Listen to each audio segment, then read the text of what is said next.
माझ्या दृष्टिकोनातून नेतृत्व जन्माला येत नसतं, नेतृत्व घडत असतं. प्रत्येकाला कॉर्पोरेट जनता पार्टी माहिती आहे, परंतु प्रत्येकाला अभिजित दिपके कोण आहे हे माहित नाही. जो फाउंडर आहे, जो US मध्ये राहतो, बॉस्टनला राहतो, त्याच्याशी लोकांना घेणं नाही. आपल्या देशामध्ये एक सुद्धा निवडणूक पैशाच्या व्यतिरिक्त होत नाही, हे कटू सत्य आहे. आणि आता पैसे देतात, ह्याच्या आधी लोक साखर झालेलं आहे.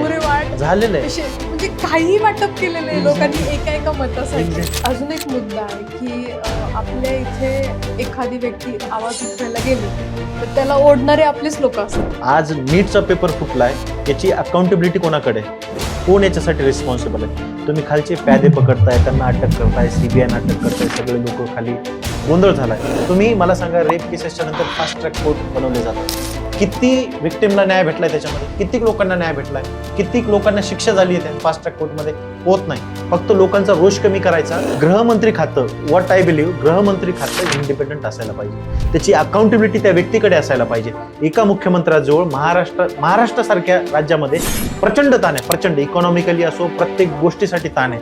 तुम्ही मुख्यमंत्र्याजवळ ते खातं ठेवणं योग्य आहे का? आपण आपल्या देशाला कृषीप्रधान देश म्हणायचे आणि सर्वात जास्त आत्महत्या कोणाच्या होतात?